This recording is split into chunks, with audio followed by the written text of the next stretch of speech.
Hello everybody and thank you for watching my channel. My name is Mike the Man. You can find me on X. My username is @Firetown. I've also started a new statement analysis blog and you can find the link on my X profile @Firetown. One of my least favorite words in the English language is mystery, because a mystery is really a case that has not been solved yet. And what I love about statement analysis is the journey. Body language has been a matter of discussion. One statement analysis analyst, he would always quote somebody saying, body language is not reliable, we should ignore it. Really? I disagree. However, body language is something that is very hard to define. The rules are very hard to define, and they are much easier to define in statement analysis. And body language is intuition. Okay, my suggestion to everybody is allow your intuition to guide you. If something stands out to you and something doesn't make any sense, if you're new to all of this, it may not immediately come to you what the reason is. All of that is a process. But intuition, I believe, if it's really your intuition, if something leads you towards a certain aspect, let it lead you there. Because body language, I have seen, okay, let me say it like that. The people that I have seen on television and on YouTube who analyze body language, I have zero faith in them. And I have also examined some of their videos dealing with cases that since have been solved, and they were just so off. So I think intuition actually can lead you down the right road. However, the problem is that many times we have been bombarded with misinformation. And sometimes what we think intuition actually is, really is our head concluding something that isn't so, based on complete misinformation. The Sebastian Rogers case is a prime example. I love statement analysis because I trust the statement more than anything.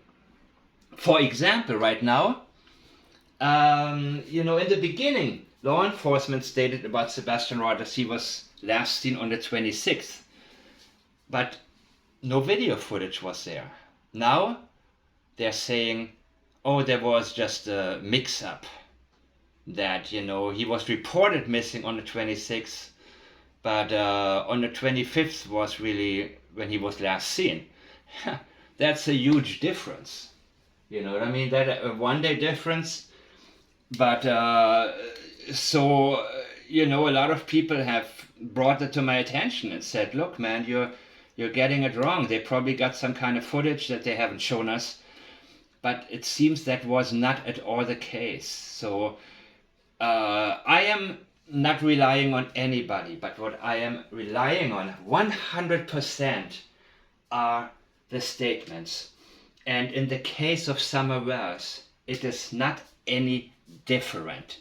Mind you, this is a summary of more than 5 months looking into this case. Much more actually than 5 months. But 5 months ago I started looking into it a little bit more deeply. The case is old by now. But you know what? I am not doing what other people are doing. If somebody has already analyzed something, I stay far away from it unless something has been overlooked. And what I am always looking for are statements that have been ignored by others. Chris McDonough from the interview room took Candace, the mother of Summer Wells, to the waterhole. They call it the waterhole. It was like a a little pond where the kids went swimming. And Chris interviewed first a 15-year-old boy, then 15 years old, named Hunter.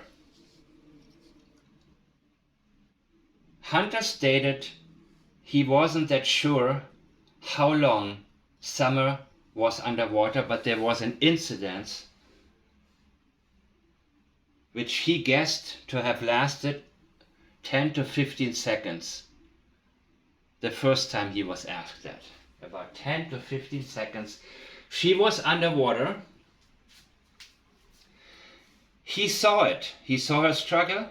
He ran in and he got her. He got her up.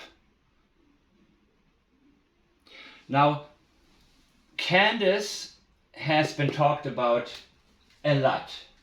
And one of the reasons is that she is far from being a model mother.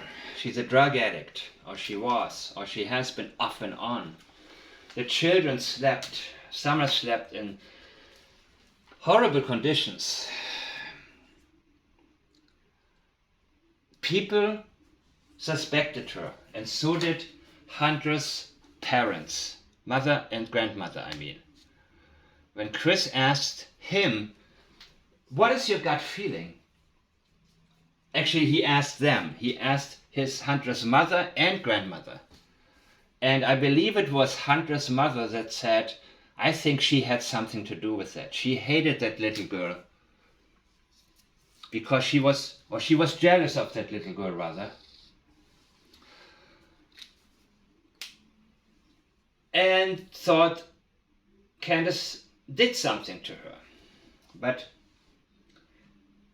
it's easy to come to these conclusions, and there have been some very dumb segments with the verses on Dr. Phil, for example, which were featuring some so-called body language experts, which, by the way, have been wrong again and again and again. But what they're doing is basically try to get a rise out of her, something that looks great on camera, which I'll get to later. Hunter, as far as I recall, only said that she went underwater, something happened. I will reserve the right to be wrong here, but I do not remember him mentioning any rocks. That she hit her head on some rocks. If you come across a statement made by Hunter where he says she hit her head on rocks, that is that I want to see that. Please mention that in the commenting section. Now, Hunter also said that Candace bought some spiced iced tea containing alcohol, and that he said, "Hey, can I have it?" And that Candace gave it to him. Why I'm mentioning this is because Candace, at the waterhole, where she seemed very somber, by the way, she changed very much, her attitude changed very much compared to how it's been in other interviews. I'll get to this more later. Sorry for getting ahead of myself here. She denied it. Candace denied it in the interview at the waterhole. And she was very adamant about it. And it was one of her priorities. This was one of her priorities in that particular interview. You see, Chris McDonough had already interviewed them, I believe, and then he interviewed Hunter, and then she was, this was her comeback interview, so to speak. That was the interview where she was able to address some of the things that she did not like, and one of them was the alcohol. Now, Hunter made some statements about various things that I will not get into because they don't have any bearing on this case, about his life, and he talked a lot about a lot of things. But one thing that he spoke about, what he spoke about was highly reliable. I have no reason to doubt him at all. He didn't accuse Candace of anything. He said She acted weird later, and there were other statements made, but he didn't accuse her of anything. Why would he lie about her giving him alcohol? What would he get out of it? I didn't hear him claim that Summer hit her head on rocks. But Candace at the waterhole claimed that Hunter had claimed that she fell on rocks or hit her head on rocks. And she said, look, there are no rocks over here. Well, of course, when you have a pond or a lake, you know, the rocks are often under the surface, which is why it's so easy to hit them. They're not visible. But she introduced rocks. He did not. Now, it can be that they had a conversation in the meantime, and he mentioned something to her, and she was actually replying to him. But I'm still very, very interested in seeing, has Hunter actually mentioned rocks? So now I'm going to get to the statement. By the way, look at the picture of Summer in the back seat of the car next to the milk cartons. Hunter said she was awake. They dropped him off. He wanted to go to their house. She said no. Candace said no. Later, at one point, that picture was taken. And many of you have wondered if she was alive or dead in the picture. So, one of the things that I can say that may support it is that everything just looks very off about her position, the way her hands are. However, her mouth is not open, which is usually what's common when somebody has passed away. Her mouth was closed. I know of several cases where children have hit their heads, either on concrete or somewhere else, and they were okay for a few hours. Suddenly they went to sleep and never woke up. Candace said, when we got home, she was sleeping in the car. I believe that. That seems very credible. That's a strong statement. When we got home, at that point, she was sleeping in the car.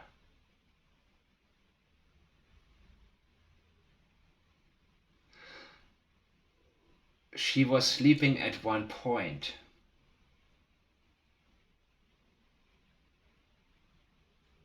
I woke her up, and she got up like nothing.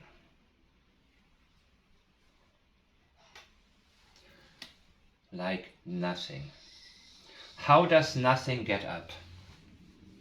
Nothing does not get up.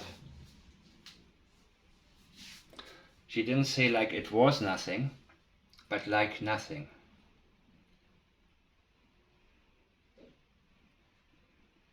This statement leads me to conclude that Summer Wells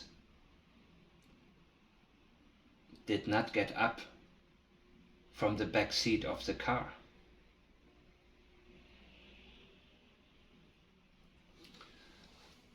This incident at the waterhole, by the way, Hunter was asked there was Candace and Candace's mother, she was there as well. And he was asked, what were they doing? Did they notice it? He said they didn't know. They were busy just yapping and talking, and they didn't even notice what happened. I believe Hunter. I believe him. I have no reason not to believe him. Any of his statements. He seemed very credible. He showed no sign of deception. in any of the statements made about the occurrences with Summer and her family.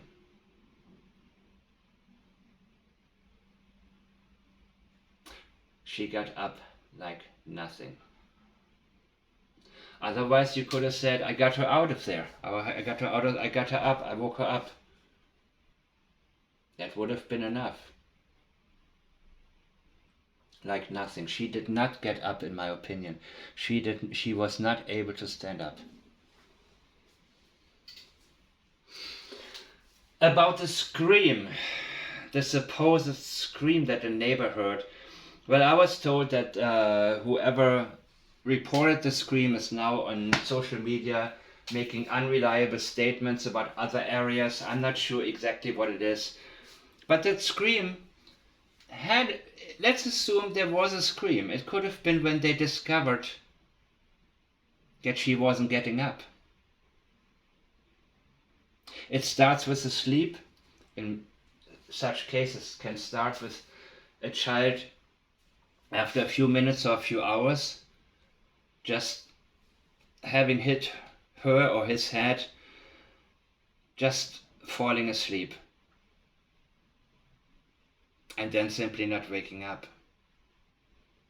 So the question is, why wouldn't Candace admit to that? Why wouldn't she talk about that? And of course they have a history of endangerment, child protective services, all kind of things. And personally, I think, and I'm not going to get into this too much, that Candace was abused in her childhood. I have seen two types of reactions of mothers who themselves have been abused.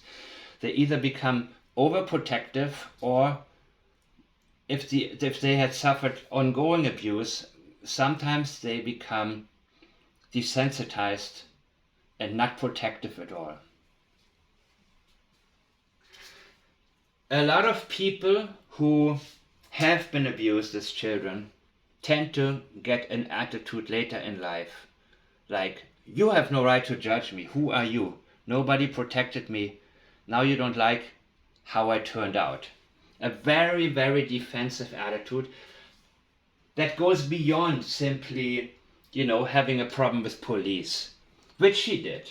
Both of them, especially the father, especially her husband, Don Wells, who, by the way, too much attention has been paid to, I think, when it comes to this case, but there has to be and had to be some clarity about what happened, what he did allegedly to his stepsister. So this is similar to the case of Chris Proudfoot, where that one statement analyst made hours and hours of videos about Chris, but forgot to look deeper into Katie, because we have proven that Chris is an abuser. What we need to know is what happened in the case of Sebastian and in the case of Summer Wells. So there was a scream, maybe. You know what? We can disregard this.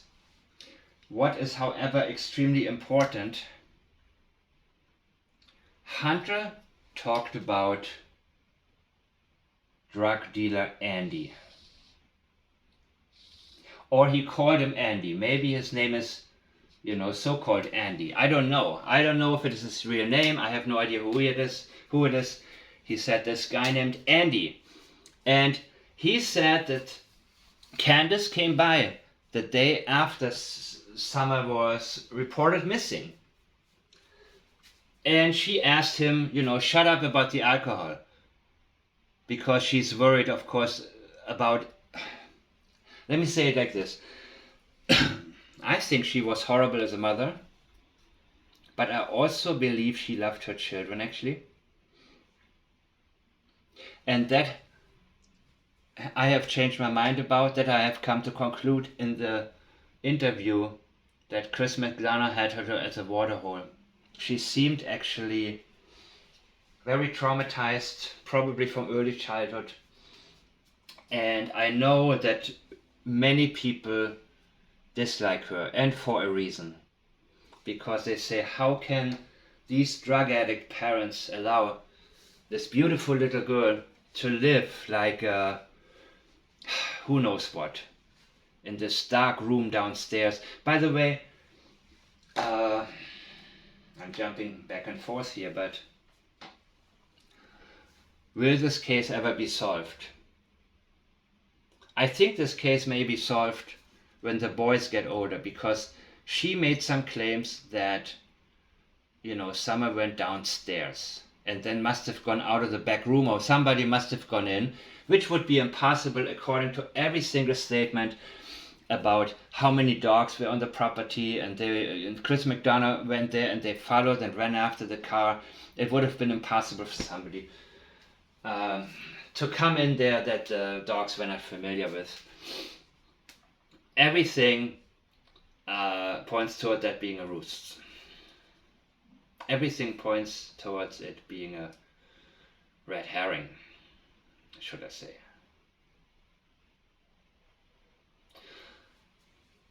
When Candace came by, Hunter checked her phone. That's what he told us. He checked the phone and he said she deleted a bunch of messages, but they were only soft deleted, and he knew how to check on what was originally there. And that drug dealer Andy, between him and Candace, there were 17 messages after she had gotten home, time-wise. After some time had passed, she would have had time to have gotten home. After that, there were 17 messages. And the last message came from Andy. It's done. It's done.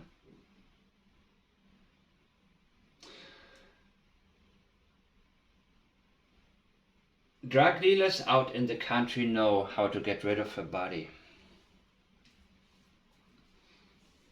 They know how to get rid of a body in a way that it disappears.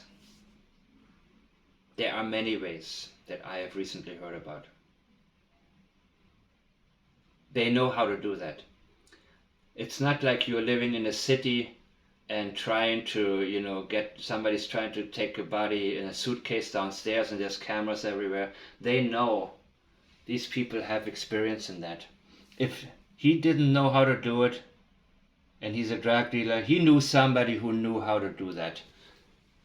It would take him one phone call to get a name if he didn't have a name.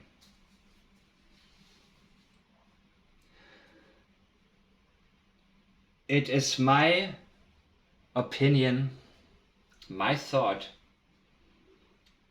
that 6-year-old Summer probably may have hit her head on rocks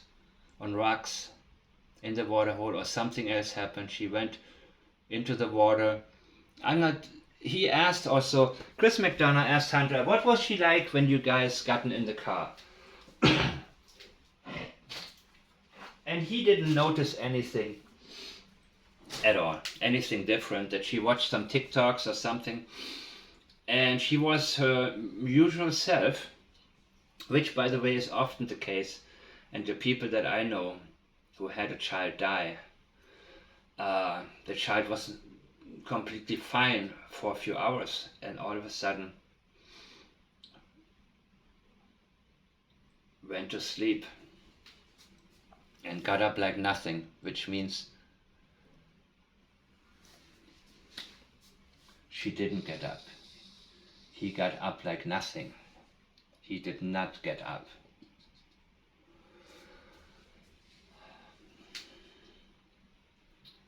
And he got rid of the body. He helped her. So-called Andy. Allegedly, of course. Now, what about this one area, the so-called cornbread mafia? And again, I'm revisiting so-called body language experts, which do not exist. And by the way, that same statement an analyst now says, you know, ever since he became friends with one of them, suddenly he says, oh, no, body language is a good thing. And again, There's too much misinformation there. Too much wasting time. Too many people waste too much time on what's not really helping us find the answers.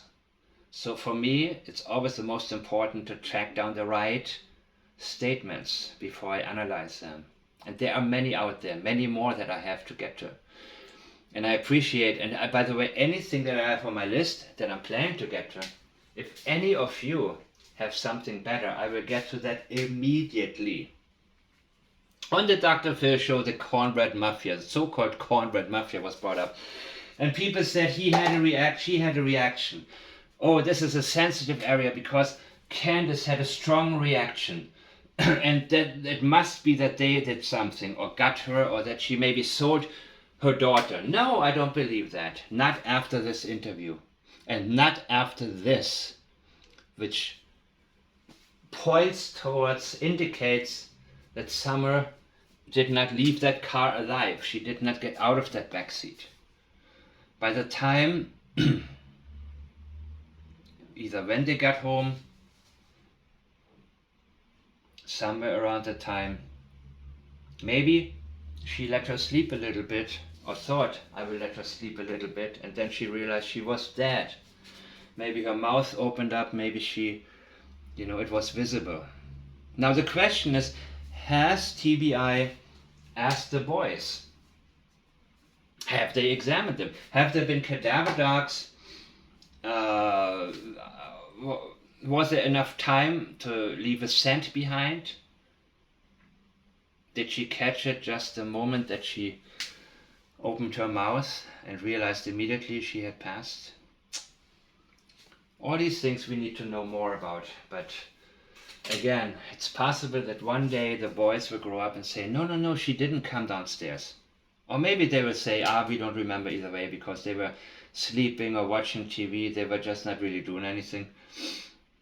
So the cornbread mafia, this is complete nonsense, in my opinion. I mean, maybe there's a so-called cornbread mafia, and maybe even Andy had a connection with them.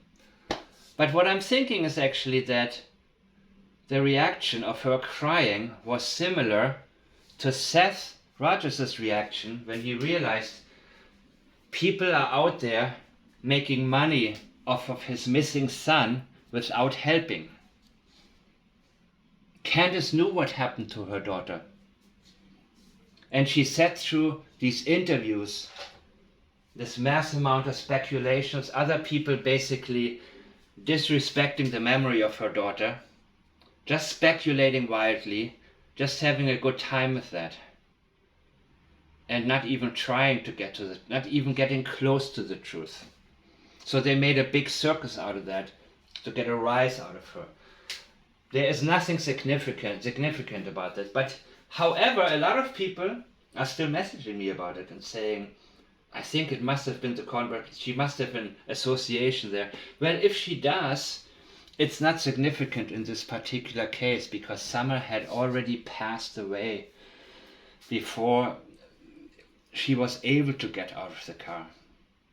So the key would be drug dealer Andy. The 17 messages. Hunter didn't get to them.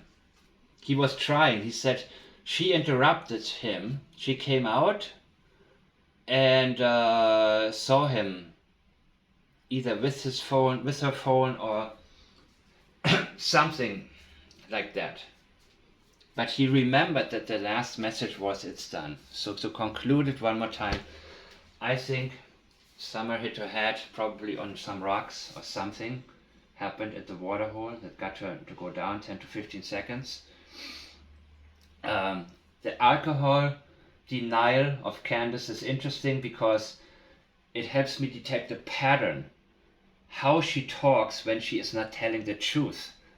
And around the same time she introduced the rocks as well, because the topic was that Chris McDonough said basically, so you agree to disagree. He knows how to butter people up, so they open up and say things that are, wind up being much more incriminating than any accusation could have been if it was true. She introduced the rocks, She denied at the same time she denied the alcohol. She's worried that her children will be taken away from her. No matter how terrible of a mother she may have been in the eyes of most people, even though I'm being told that around that scene in that area with a lot of people being on drugs, this is not so uncommon, you know. And people wanted to see her be punished for that. And there's some reason for that. I mean, people need to be held accountable. People said, mother like that or parents like that, they don't deserve to have a beautiful young child. And I think the only thing she could have been guilty of this when it comes to the incidents would be her yapping it up with her mom.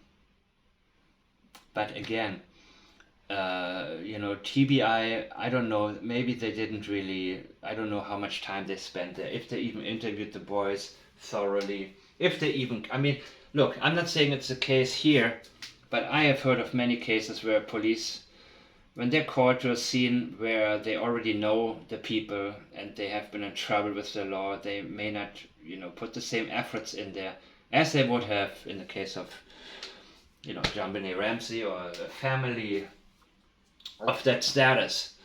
So I think she is gone.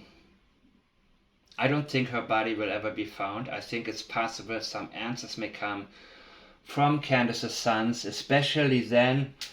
She may also say a lot more. By that time, her sons would be of age, 18 or over, meaning Child Protective Services wouldn't be able to remove them anymore, unless of course they got already their own places. And what I think, if that happens, that will come out is something like that, what I have just stated, actually took place. Thank you for watching.